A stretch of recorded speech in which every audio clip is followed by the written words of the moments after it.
e Ubej bin Harithit. Në luftën e Bedrit kanë luftuar ushtar muhamedan me kundërshtar të Besës. Këta të fundit kanë qenë 150 ushtarë, ndërsa muhamedanët 320 ushtarë, 70 kafsh, 6 palpetka lufte të cilat ishin të hekurta dhe i vishnin me radhë ata që i lidhnin në luftë, si dhe me 8 shpata. Pasi u rreshtuan nga të dy anët ushtrit, nga armiq dolën 3 veta në sheshin e luftës. I pari Atabe Rebiaja, i dyti Velid Atabeja, i treti Shibe Rebiaja. Nga muhamedanët dolën 3 veta nga Medinasit, por këta i than Hazretit Muhamet se ne me Medinasit nuk kemi ndonjë armiqësi, prandaj dërgo të tjerë. Atëherë profeti dërgoi Ubejde Harithin, Hamza Abdul Mutalibin dhe Ali bin Ebu Talibin. Kur u përpoqën ballë për ballë, Ubejde Harithi sulmoi Ataben, Hamza i luftoi me Shiben dhe Aliu me Velidin.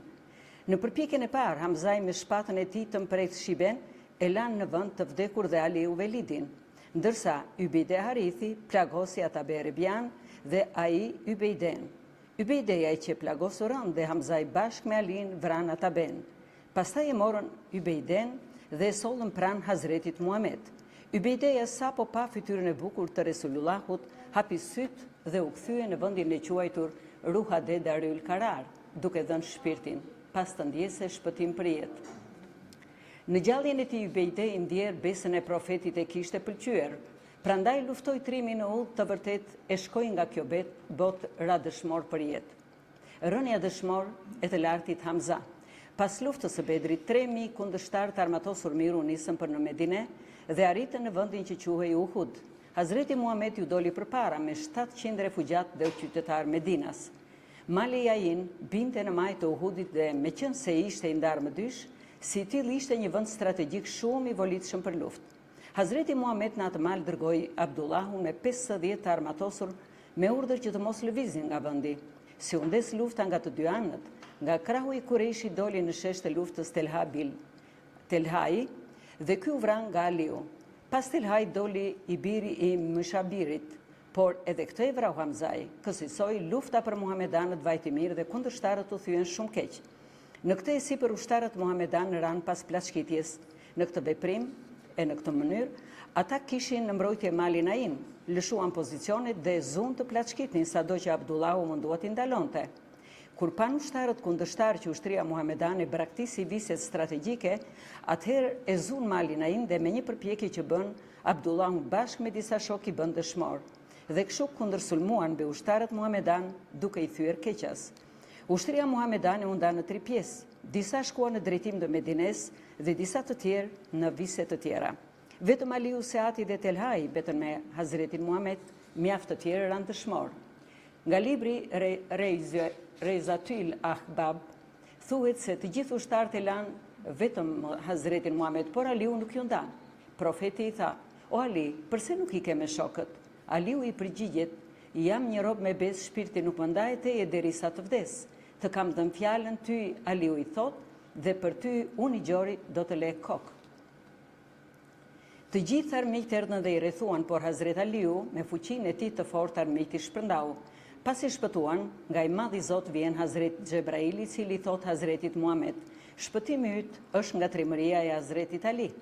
Në atë çast vjen një zë qiellor me lavdërimin: "La fetaila Ali la sefila Zylfiqar", që do me thënë nuk ka trim tjetër veç Aliut, e s'ka shpat tjetër veç Zylfiqarit që ja dha Aliut. Kjo fjalë shenjtërie që i erdhi Hazretit Ali nga i madhi Zot është sepse nuk u nda nga Hazreti Muhamet.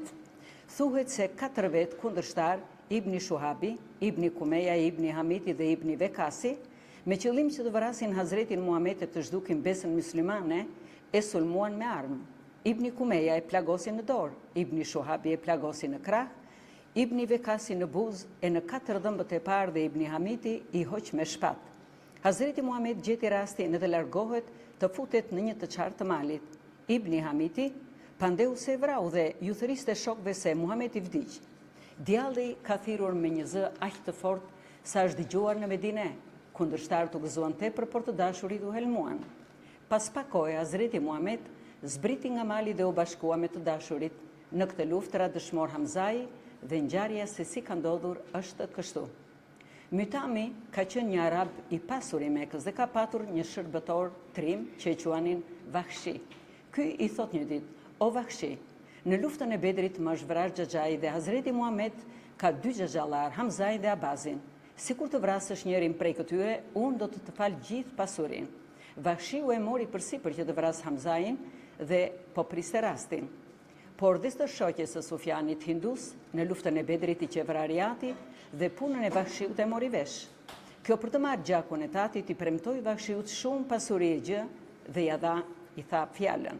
Gjithashtu edhe Harith Amirit, në atë luftë i qevrariati dhe i vllai, ky i thot Vakhshiut: "Sikur të vrasësh Muhamedin ose Hamzain dhe Aliun, unë nga pasuria ime kam për të bërë shumë të pasur."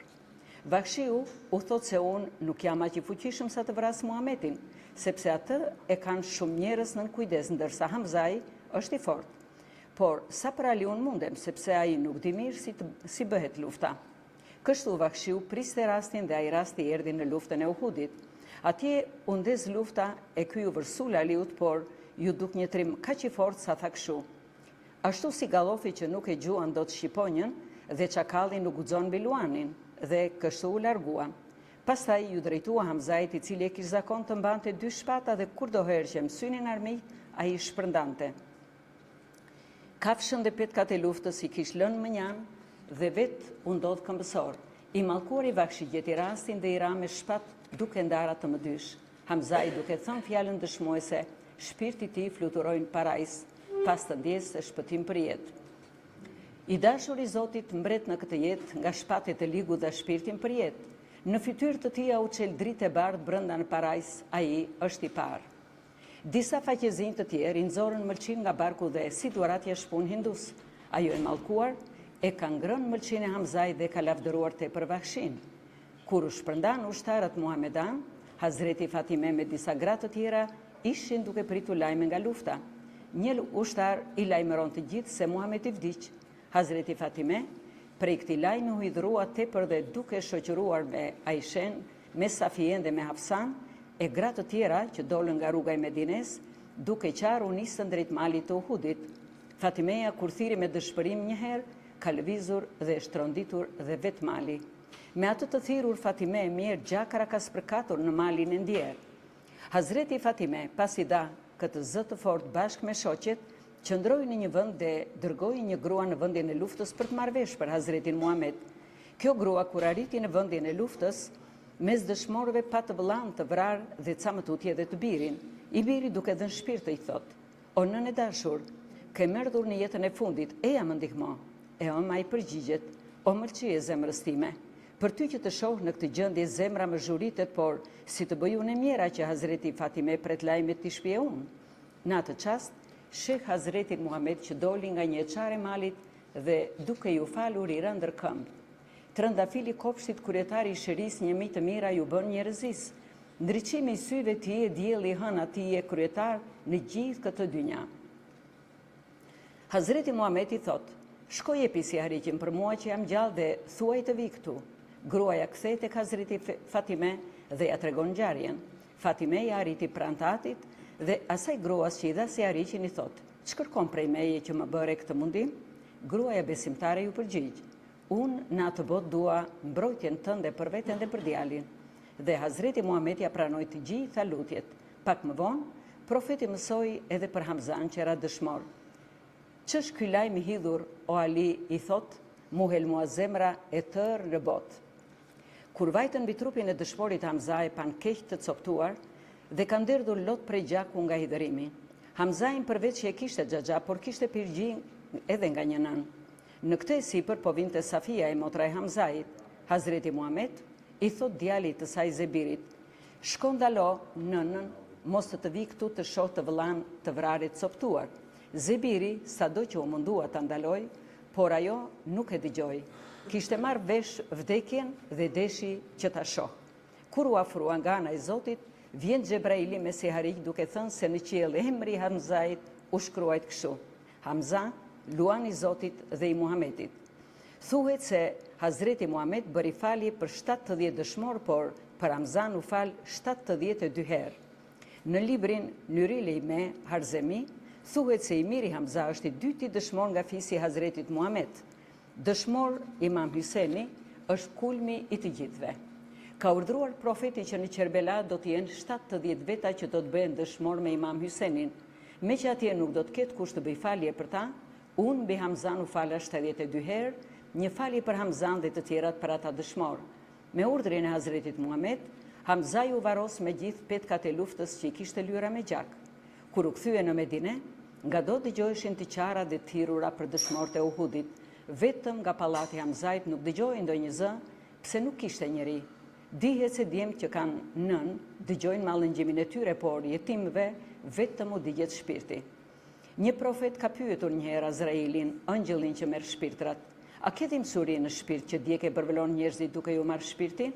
E ky ju përgjigj, nga ana e të Madhit Zot më është ngritur krejt dhimbja, por kam vetëm për të huajt, e larguar nga vendi i tyre dhe për jetimët që s'kan nën e babë.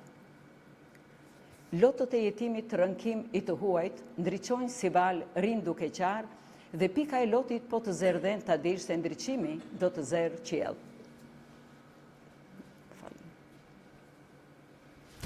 Të gjithë refugjatët dhe qytetarët e Medines lajmëruan gratë e tyre të venë në pallatin e Hamzait, të qajnë dhe të mbajnë zinë e dëshmorëve.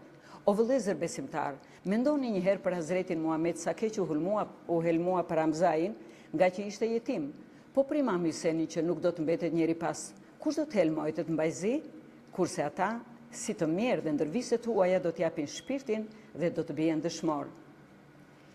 Në librin me Imam Tenzi thuhet se para ngjarjes së Kerbelas, kur perëndonte dielli, ndriçim të kuq nuk ka patur. Pas ngjarjes së Kerbelas dhe deri sot, qielli duket i kuq në kohën kur perëndon dielli. Nuk është trëndafil kur perëndon ai diell gjaku Imam Hysenit që skuq në qiell.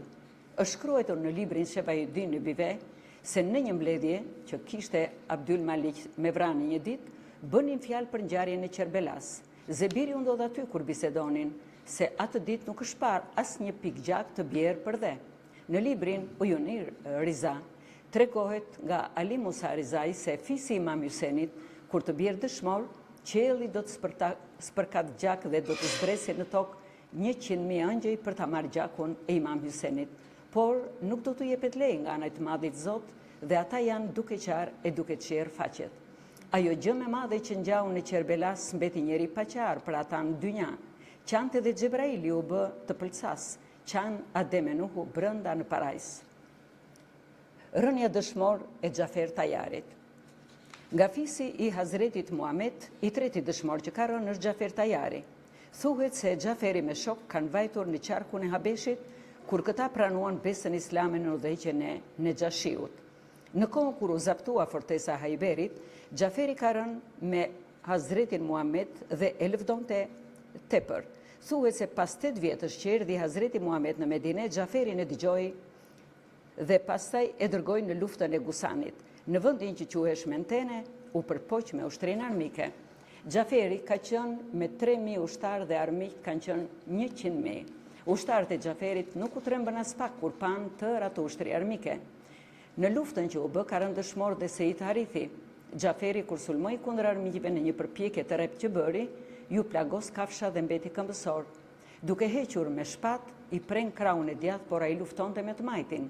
Si ja prende krahun tjetër, Xhaferi shpatën nuk e la të binte përdej, por e rëmbeu me dhëmb. Më në fund një i mallkuar i ra dhe e bëri dëshmor, duke prerë në mes. I Madhi Zot, trupin e Xhaferit e ngriti krejt nga faqja e dheut dhe e dërgoi në parajs. Me anën e Xhebrailit ja bëri të ditur Hazretit Muhammed punën e këtij dëshmori. Profeti urdhroi e tha: "Pas Xhaferin me 2 shpend në krah prej jakuti duke fluturuar kur hyri në parajs. Për këtë arsye mbiemri i tij thirret Tajar, që do të thotë fluturues." Në disa histori të tjera thuhet se Xhaferi ka patur 72 plagë dhe pa dhënë shpirtin, asnjë nga armiqt nuk guxonte që ta vriste. Më në fund Xhaferi, kur do të jepte shpirt, ngriti kokën, u lut tek i Madhi Zot, duke thënë: "O Perëndi, me vrasjen time, kushëriri tim Hazretit Muhammed mos ja prish nderin." I Madhi Zot dërgoi 2 shpend me krah të gjerë që erdhën tek Xhaferi dhe si i bën deret e rëmbyen nga dora e armiqve.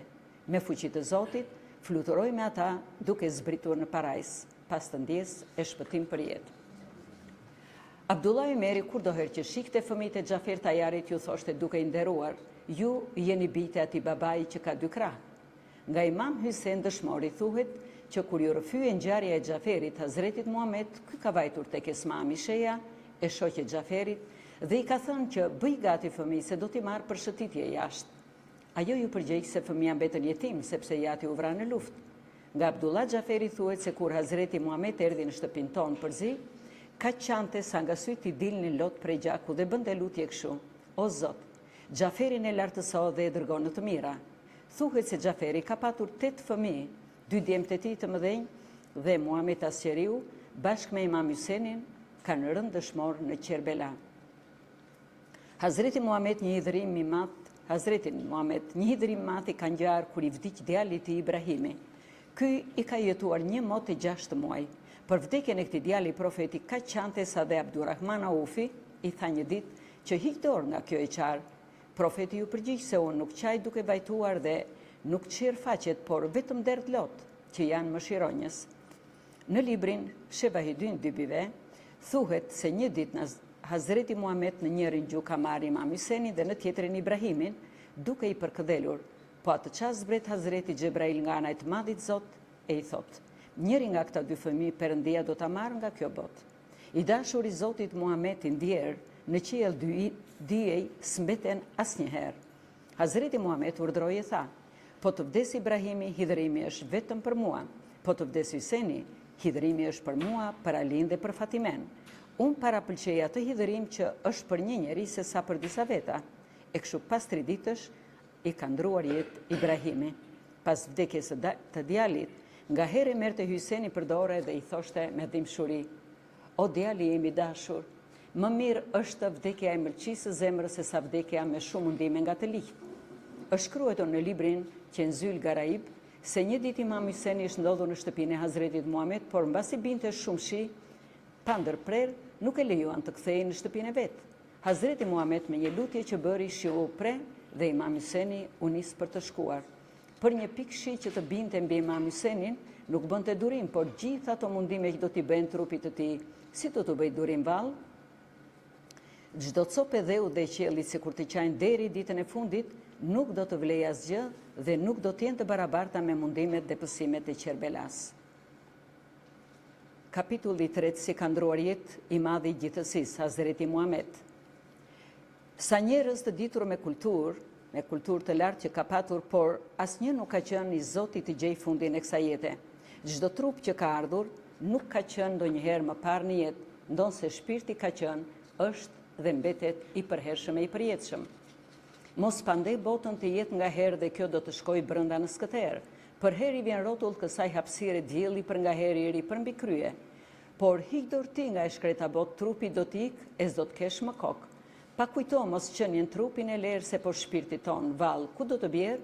Mos qaj këtë botë, mos lakmotin se do të vi dita shpirti shkon në gremin. U provo një herë si e në fytyr, mos u shikoti kur në pasqyr. O vëllezër, erërat në përkopshte nuk u bën të freskët ase i prishivesa dhe vreshtat u than nga shkaku që nuk rashi, prandaj çdo gjë e gjallë që jeton në këtë botë, fundja do të zhduket. Asnjëri në botë le të mos lakmoj se bota po prishet, nuk do të qëndroj. Mos pandehni se s'ka njerëz të rinj në botë. Plot xhevahir të rinj mbushur kjo tokë. Është bërë zakon bota rrotullohet dhe njeriu në dhe prap do mbulohet. Po kuptove ti sa një maj gjelpëre, do të gjesh mira i mira dhe do të jesh i tërë. Fuqia madhështore e Perëndis rrëzon dhe shkatron pallate e qytete të tëra kur i lëkund me tërmetet fuqishme. Dhe ato dyqane që kanë qenë të zbukuruara më parë, tani i sjell në formë të ndryshuar, por dhe lulet ndërara e fusha nuk qëndrojnë më, ndërsa zërat e këngëtarëve ndërdasma e gostira nuk dëgjojnë më. Mos shijoti një gjë të vështirë e në vend të ndotur nuk është mirë, se kjo botë tundet kaq sa të bjerë, mos ki shijeti në gjërat pa vlerë. Ai bar që shpresohet të jetë i ëmbël për gjallërinë e njeriut, përkundrazi, bëhet gjem që shpon dhe sado që njeriu të jetë i afruar e i dashur tek tjetri, do të vi koha që do të ndahet e largohet përgjithmonë prej tij. Prandaj duhet të dihet mirë prej cili do qoftë, shkallë e ulët apo i lartë, i shëndetshëm apo i sëmur, i dituri dhe i padituri, i urti ose i çmendur në jetën e tij qoftë, është mirë të ketë shkuar ose keq, një ditë do të largohet prej kësaj bote si pas ajetit që lyn nefsin dhe ja ka tyl meft, që do të thotë se çdo shpirt do shijoj vdekjen. Kjo duhet të besohet plotësisht. Me të vërtet, po të ishte se nga njerëzia dikush mund të qëndronte për nga herë në këtë botë, ai do të ishte vetëm i nderuari dhe i dashur i Perëndis Hazreti Muhammed. Zoti ka thënë për të: "Ja Muhammed, ti je vula e profetëve", por Zoti dha urdhër që Hazreti Muhammed do të shkojë nga kjo botë, prandaj s'mbetet asnjëri pa kaluar nëpër atë udhë. Çlipse të nderojnë neve këtë botë, kurse ka vdekjen secili mbi kokë. Sa që shkoi ai mbret Muhamedi i ndjerë, nuk le pa zënë vdekja asnjë derë. Hidhërimi më i madh i Hazretit Muhammed në këtë botë ka qenë vrasja me tmerr që u bë fëmijëve të vet në fushën e Qerbelas, sepse ata keqbërës të mallkuar guxuan e zjatën dorën duke bërë një mijë të liga mbi familjen e tij. Hazreti Muhammed, kur i mbushi 10 vjet që ndroi vendbanimin e tij nga Mekka në Medinë, mbaroi detyrën e haxhit dhe në një ditë Arife në sheshin që quhet Arefat, i ka zbritur një ajet nga ana e të Madhit Zot, që do të thotë: "Sot u mbarua besa dhe mbaroi detyra jote." Sipas kuptimit të këtij ajeti u afruan shenjat dhe vërtetohet që ky do të ndrojë jetë. Mbi këtë e sipër mblodhi parim dhe ju tha: "O refugjat dhe ju Medinas, vërtetoni me sy tuaj besimin se më afroj kohën ndarjes dhe kur të vi dita e gjykimit, vetëm besimi dhe drejtësia juaj do t'ju jenë ndihmë. Nuk do të keni dobi as nga pasuria dhe as nga fëmia." Në atë ditën e pastajme, kur të pyeteni nga ëngjëlli si e keni shkuar me Hazretin Muhammed, juve si do t'i thoni? Të gjithë me një zë i thanë se neve nga ty ja Muhammed, përveç se këshilla dhe fjalë të mira tjetër gjë nuk kemi dëgjuar. Atëherë Hazreti Muhammed ju tha që të gjithë të ngrenduar përpjet dhe bëri lutje tek Zoti duke thënë që dhe Perëndia të jetë dëshmues për këtë. Kur u kthye prej haxhit në mes të rrugës dhe në vendin që quhet Gadri Ruhum, me të dashurit e tij pasi bëri falje ju tha: "A nuk jam me i pëlqyeri nga shpirti për besimtarët?" Me një zë të gjithë i thanë vërtet. Atëherë zuri Imam Aliu nga dora dhe ju tha: "Siç kam qenë unë kryetar mbi ju, ashtu do të jesh dhe ti." Pastaj duke u lutur shtoi: "Aliut kush i bën të liga dhe ti o Zot i bëj të liga. Me Alin kush të bëhet mik dhe ti o Zot mik bëje. Kush e poshtron Alin dhe ti o Zot poshtroje. Kush e ndihmon Alin dhe ti o Zot ndihmoje dhe jepi rastin që të afrohet në drejtësinë e tij kudo që të jetë." Thuhet se Ymerul Faruku e zuri për dorë Aliun dhe i tha: "Siç dëshiron Hazreti Muhammed, e nxirr të fshehtën në shesh. Shenjat e madhërisë janë mikun ta dish mik, mos e shpjer tek armik luanin e Zotit dhe mos heq shpat armikun mbi ty." Pas këtyre fjalëve Hazreti Muhammed përsëri ju tha: "Mua më ftojnë të shkoj në atë botë. Unë në të fshehtën e fronit kam 2 qëllime me rëndësi. Njëra është libri i shenjtë Kur'an dhe tjetra është besnikëria ndaj familjes time. Qoftë larg, mos kundërshtoni bindjet që ju japin ata dhe mos kaloni kufirin që ju kanë caktuar po ata, që kështu në atë jetë të jeni së bashku." Sa të pabes janë ata persona që e shohin të udhës të ndryshojnë Kur'anin dhe në fushën e Qerbelas fëmijët e mi do t'i mundojnë me mizori. "O ti që ke lënë udhën e sheris, përse i ke rënë prapa djallëzis? Nga mua ç'të keqe ke parë o i gjor, nga mua besimtarit ç'të gjeti ty, fol. Ti kaq të mira ke parë nga unë, përse bën zakon mundimin pa punë. Themelin e sheris përse e çnderon ti, në fëmijët e mi përse hoqe shpat ti. Ai të ka bërë me besë në jetë, të tregoj të mira, nuk të la të shkret. Ti me keqbërje përse ja prish nder, shpirtin ja dogje ja bërë ster." Në librin Yryle ime është shkruar se një ditë Imam Hyseni kur po loste me shokët e tij, Hazreti Muhammed u sul për ta zënë, por ky iku. Profeti i tha: "Përse më bën këtë mundim?" Imami ju përgjigj: "Nuk është mundim, por është dashuri dhe gëzim." Mbi këtë e sipër i erdhi një zë qiellore i tha: "Kaq dashuri ke për Imam Hysenin? Ai do të bëhet dëshmor në Qerbela dhe vllai i tij Imam Hasan do të pi helmin. Njëri do t'i pritet koka nga armiq dhe do të pësoj shumë nga të ligjt. Një do t'jap shpirtin me të pirë zeher nga dhimbja e barkut, ky do të vjell si viktimë e shpatës, një dhe do të bjerë, trupi i tij në gjakra do të jetë i lyer." Thuhet se Hazreti Xhebrail nga ana e të Madhit Zot, kur i solli ajetin që u fol më sipër, i tha: "Vdekja për ty është e ndershme." Dhe Hazreti Muhammed filloi të përgatitet për largimin nga kjo botë duke thënë: "O Zot, më fal, se ti je mëshirëplot. Këtë fjalë e ka përsëritur shumë herë. I thamë, përse e Hazreti Muhammed këtë fjalë e përsërite shumë herë? E u përgjigj se po më fton vdekja. Kjo fjalë të gjithë i elmoj se do ndaheshin prej tij. I thonë që ti ja Muhammed je i dashur i Zotit dhe padyshim je i falur tek i madhi Zot. Hazreti Muhammed ju përgjigj, kam hequr shumë mundime derisa ja tregova njerëzisë besën dhe udhën e vërtet, por kam frikë se pas vdekjes sime dhelpëritë e djallit janë të mëdha dhe njerëzia ju bien pas gënjeshtrave të tij, duke rënë kështu në mundime dhe të këqija. Një muaj para se të ndrojë jetë Hazreti Muhammed, mblodhi njerëzi në shtëpinë e Aishës dhe ju bëri këto porosi. Sipas urdhrit të Zotit, unë do të ndroj jetë, më parë tek Zoti dhe pastaj në dorën tuaj po ju le porosi fëmijë që t'i keni kujdes. I thanë, o i dashur Hazreti Muhammed, kur është caktuar nga ana e Zotit koha që ti të ndrosh jetë? Ai ju përgjigj, tash ti për sa afërmi? I thanë, po cilin ke vendosur që të laj? Ju tha, të më laj ai që është më i afër mi fisit tim. Po me çfarë rrobash të varosim? E pyetëm përsëri, ju përgjigj, me petkat që kam veshur ose me robën e Egjiptit ose me mbulesën e Yemenit. Po faljen e vdekjes kush do të ta bëj?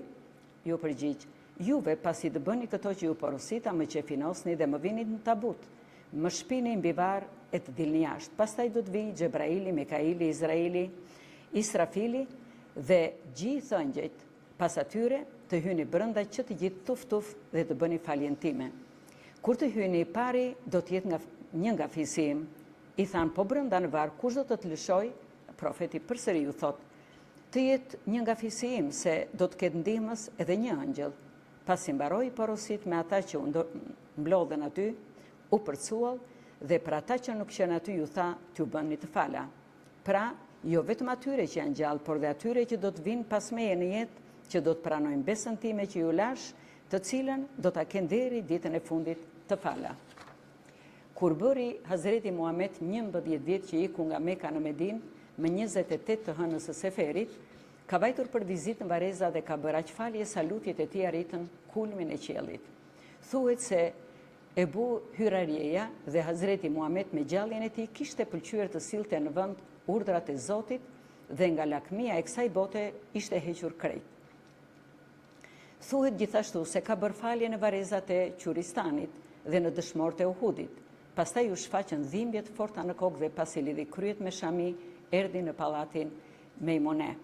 E bija Fatimeja ju tha shoqeve të saj besimtare se Hazreti Muhammed duket tepër hidhëruar, nga që për ditë ndron vendbanimin, por shkoni dhe i thoni që të vijë të qëndrojnë në një konak. Hazreti Muhammed u ngjit që të vejë në shtëpinë e Aishës. Kur bënte këtë udhëtim, njërën dorë kishte vënë në supin Aliu dhe tjetrën në atë të Abazit. Sa po hyri brenda e ndaluan të nxehta në trup.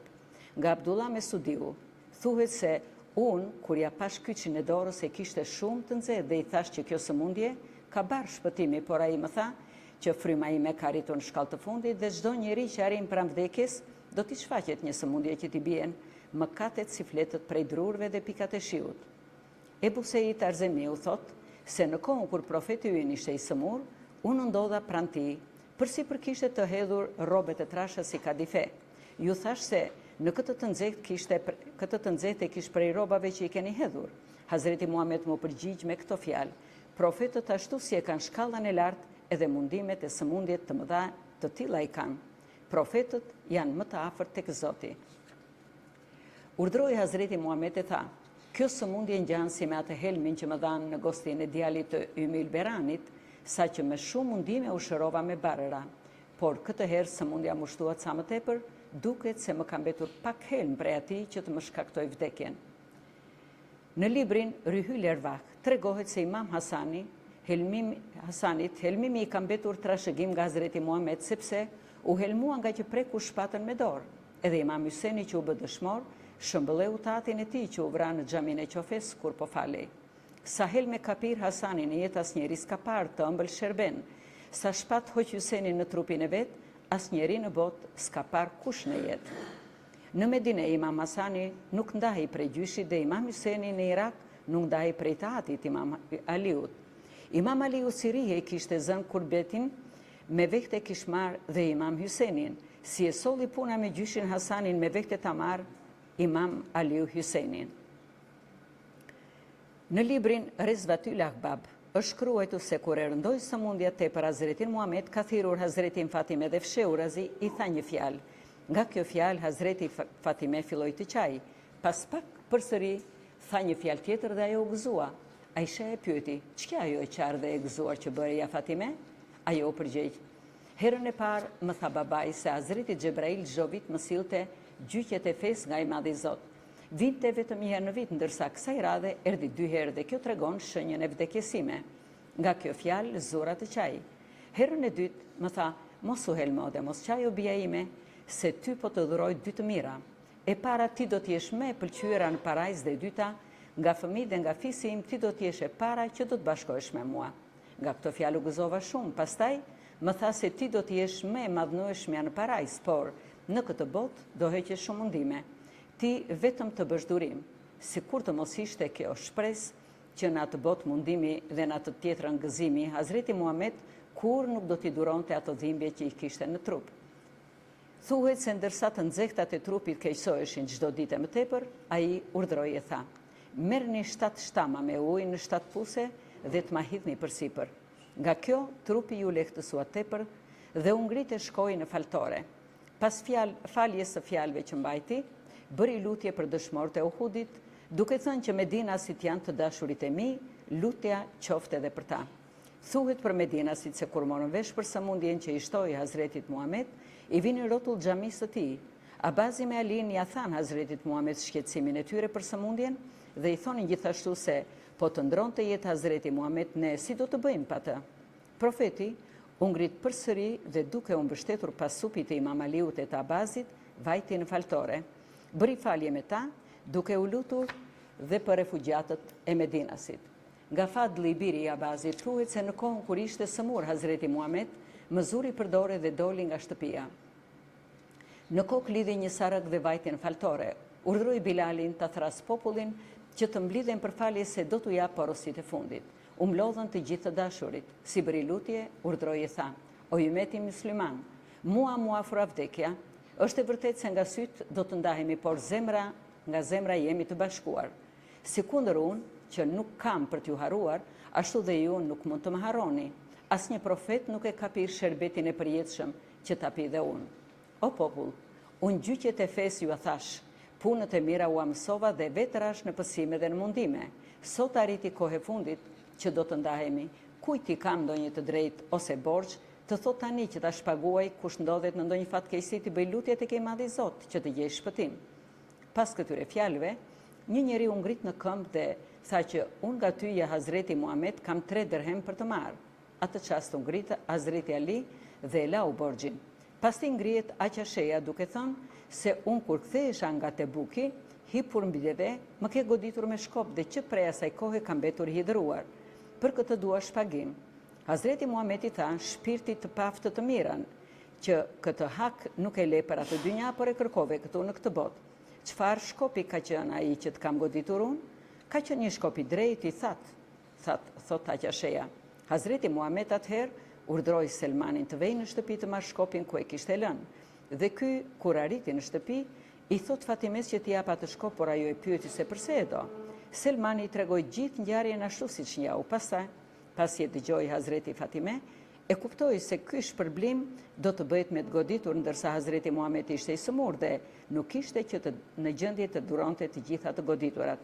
Thiri Imam Hasani dhe Imam Huseni dhe ju tha: "Gjyshi juaj pas ka një hak për të larë, duke u goditur me shkop dhe është në të drejtë që ky hak të lahet, por pasi ai ishte sëmur, shkoni juve të godisin në vend të tij." Djemtë morën shkopin dhe bashkë me Selmanin vajtën në faltore. Njerëzia kur e pan u habitën tepër që Aqasheja me atë shkop do të godiste Hazretin Muhammed. Që të gjithë me një zë i thanë: "Për një të goditur mos e bëj atë punë, më mirë goditna neve me mira herë." Hazreti Muhammed ju thot se ky ka të drejtë që nga unë e kërkon shpagimin. Aqasheja ju afrua pranë dhe i tha se kur më ke goditur kam qenë lakurik i zhveshur, prandaj edhe ti zhvishi petkat. Kur po zhvishej Hazreti Muhammed, njerëzia nga që ju vinte shumë keq zunë të qajnë. Kur u zhvesh, Aqasheja në supin e Hazretit Muhammed pa një vull ju afrua duke puthur vullën dhe me njëherë lëshoi shkopin për dhe. Pastaj me nderim i tha: "O i madhnueshmi Hazreti Muhammed, unë që e bëra këtë punë dhe që e solla deri këtu, kisha 2 qëllime. E para që të shohin të gjithë njerëzia se çfarë profeti je ti, dhe e dyta, kisha patur shumë dëshirë të madhe që të puthja vullën që kisha në trup. Në këtë mënyrë të gjeja shpëtim në të dy jetët. Pas këtyre ngjarjeve njerëzia u shpërndan dhe Hazreti Muhamet shkoi në shtëpi.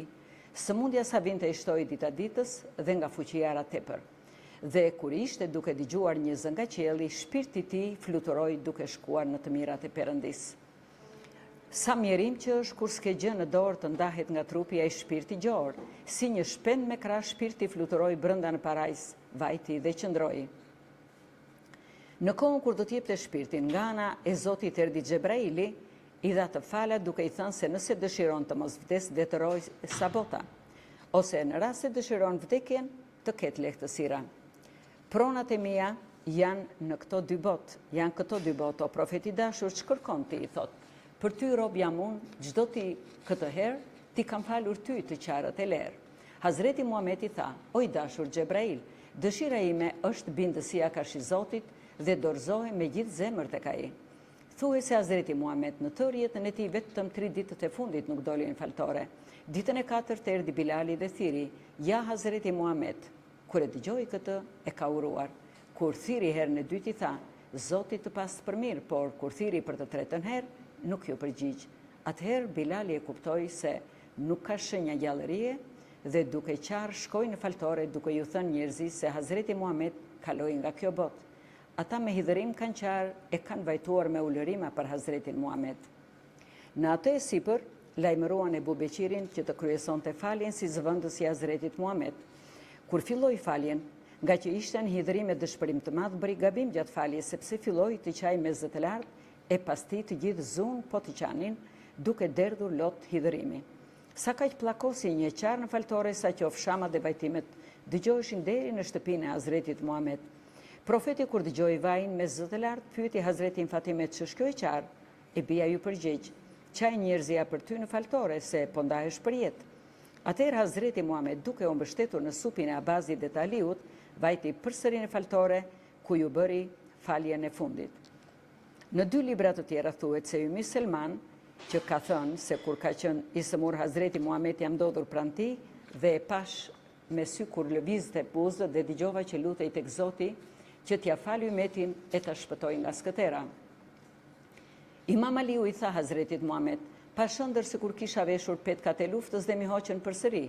Hazreti Muhamet i tha se petkat jam unë, që punën tënde e kam par vetë. Pasi të shkoj unë, ti do të ngelesh vetëm dhe ty do të ngjasin shumë mundime dhe hidërime, por ti duhet të bësh durim. Kur po i thonte këto fjalë, Hazreti Fatime qante dhe i tha se dhe unë kam parë ëndër, si kur kisha në dorë një flet prej Kuranit dhe me një armiku nga dora. Hazreti Muhamet i tha, ajo flet Kurani, jam unë që të largohem nga sytë e tu. Në këtë kohë erdhën Imam Hasani dhe Imam Hyseni duke i thënë që dhe neve o gjysh kemi parë ëndër si kur fluturonte një dras në erë, nën të ishim ne me kokën jashtë duke u dëtuar pasaj. Hazreti Muhamet ju thot nëpërve, që të dy ju keni leshat në erë, që hapen e që ecin nën tabutin tim. Kur dëgjoni njerëzit e shtëpisë këto fjalë, qanin me zë të lartë. Si të mos i derdhim me gjaklotët tona, por na shkon për jetë ti nga kjo dynja, trupin të coptojmë për ty o i ndjerë, dritë e Perëndis shkove këtë herë. Një ditë kur Hazreti Muhamet ka qenë i sëmur, ka ardhur Xhebraili dhe e pyeti, si e shek trupin tënd? Ky i është përgjigjur, shumë të helmuar. Ditën e dytë kur erdhi prap, po atë përgjigje mori. Të tretën erdhi Hazreti Azrail, ëngjëlli që merr shpirtrat bashkë me një ëngjëll që quhej Ismail dhe qëndruan tek porta. Hazreti Xhebraili tha, ja Muhamet, në portë ka ardhur Azraili dhe kërkon lejë të hyjë brenda. Nuk kish ngjarë tjetër herë të vinte tek Hazreti Muhamet dhe të merrte lejë për të hyrë brenda. Hazreti Muhamet i tha, është i lirë, lere të hyjë brenda. Hazreti Azrail hyri brenda dhe i dha kohën me një nderim të madh duke i thënë, i madhi Zot më dërgoi për të bërë nder ty dhe me lejen tënde jep ma shpirtin ta dorëzoj tek Perëndia. Nëse s'më lejoni kthehem përsëri. Hazreti Muhamet shikoi Xhebrailin dhe ai tha bëj si të dëshirosh, por dhe shumë shpirtra profetësh po të presin. Atëherë kthehet nga Hazreti Azrail dhe i thot, shpata e jote është e mprehtë, bëje detyrën e mos vono, sepse dhe unë dëshiroj që të shkoj në atë jetë. Nga Ibni Abazi, thuhet se atë ditë që ndroi jetë Hazreti Muhammed kur I ka ardhur Azraili nga ana e Zotit, ishte porositur që të mos ja merrte shpirtin pa lejen dhe dashin e tij dhe të mos e mundoi. Hazreti Azrail, kur ka ardhur për të marrë shpirtin e Hazretit Muhammed, ka marrë me vete me mira ëngjëj të veshur me rroba të mira e të bukura, ndërsa vetë ka ardhur me pamje arabi. Kërkoi leje që të hynte brenda, por Hazreti Fatime, duke pandehur një arabi, tha: "Babai është sëmur, po jep shpirtin dhe nuk është koha që të takohesh me të." Hazreti Azraili tha me një zë të lartë: "Dua leje të hyj brenda të takohem me të." Hazreti Fatime I dha po të njëjtën përgjigje. Për të tretën herë Hazreti Azrail thiri kaq shumë sa e dëgjoi vetë Hazreti Muhammed brenda dhe e pyeti se kush ka ardhur. Hazreti Fatime I thot se ka ardhur një arab dhe kërkon të takohet me juve. Hazreti Muhammed atëherë I tha: "O bija ime dashur, ai që dëshiron të takohet me mua është ëngjëlli që merr shpirtrat dhe ka ardhur që të marr mua. Hapja derën, lere të hyj brenda se ai nuk largohet pa mbaruar punë dhe s'ka nevojë që të marr lejë. Këtë e bën për të na nderuar neve." Hazreti Fatime kur dëgjoi këto fjalë, rap përdhes si e vdekur. Hazreti Muhammed I fërkoi ballin me dorën e tij dhe ajo erdhi përsëri në vete. Në atë moment ju duk sikur Hazreti Muhammed kishte ndruar jetë dhe menjëherë ka thirrur me të madhe: "O babai im, si je?" Profeti hapi syt pa Fatimen që qante dhe me dashuri tha: "O mëlçi e zemrësime, mos qaj shumë se nga të qarit tënde dhe ëngjëjt po qajnë," duke ja fshir lotët me dorën e vet. Pastaj bëri lutje tek Zoti që t'i jap durim Fatimes dhe e porositi: "Kur të më dalë shpirti mua, ti të thuash kështu: Kalu in la li aila ve illa ilaihi rajiun." Të bësh durim sepse kush bën durim I madhi Zoti jep shumë të mira. Thuaju të vinë djemt për Imam Hasanin e për Imam Hysenin. Kur erdhën djemt dhe e panë që në jetën e fundit, filluan të qajnë dhe pas tyre u ngashëruan të gjithë.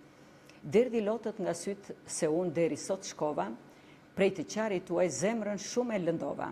Imam Hasani, fytyrën e tij me pluhur e vuri në fytyrën e Hazretit Muhammed dhe Imam Hyseni I ra ndërkëmbë, duke shikuar me mallëngjim, duke qarë, duke rënkuar. Në librin Nuri Lejme tregohet se Hazreti Muhammed në kohën kur do t'jepte shpirtin, shikoi Imam Hasanin dhe Imam Hysenin dhe ju tha: "O ju të mjerë jetim, kur do t'ju lyhet ajo fytyrë me pluhur të shtrirë mbi dhe të vdekur dhe ymeti im do të mbetet pa ndonjë përkrahje vallë, si do të bëhet puna atyre?" Duke thënë këto fjalë, mbushi syt me lot. Kur e pyetën se për çfarë shkaku qante, ai u aktheu: "Qaj për ymetin, për ata musliman që do të vinë pas meje, të cilët pranuan besën time dhe duhet të punojnë sipas udhëzimeve që unë ju lash.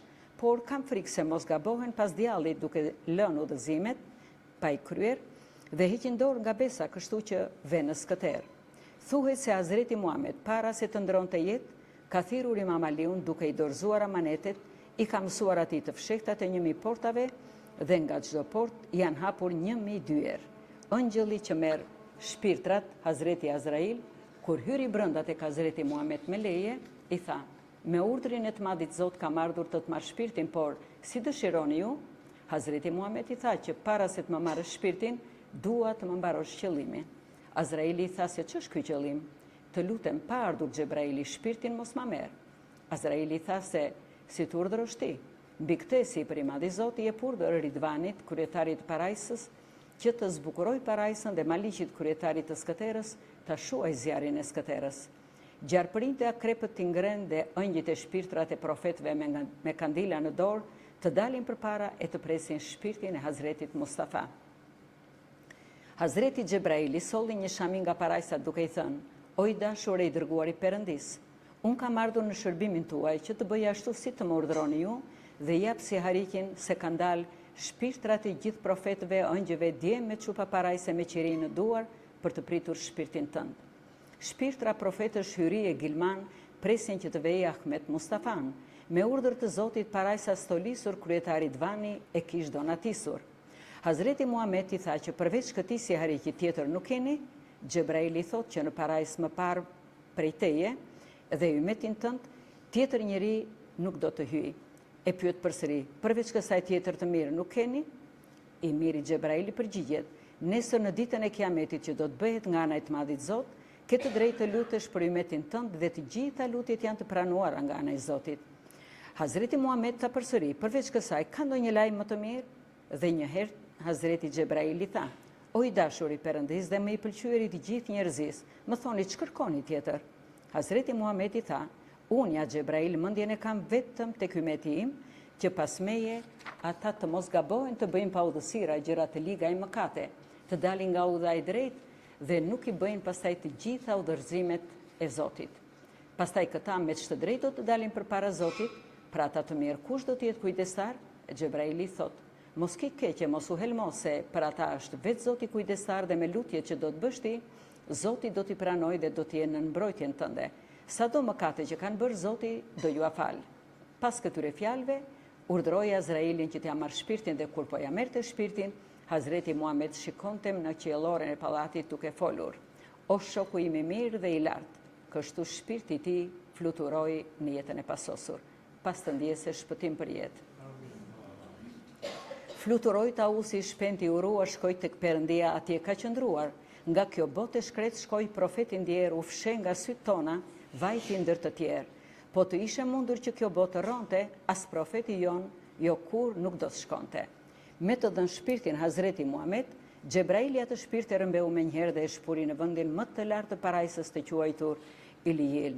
Hazreti bin Ebu Talibi thot se kur Hazreti Muhammed do t'i jepte shpirtin, nga qielli dëgjoi një zë duke thirrur: "Ja Muhammed." Thuhet se pas vdekjes së Hazretit Muhammed, Fatimeja nga hidhrimi i tij derisa i shkoi pranë nuk i vajti buza në gaz kur. "Qaj ja Fatime se të shkoj babai dhe u e qielli qan, ashtu dhe ti qaj."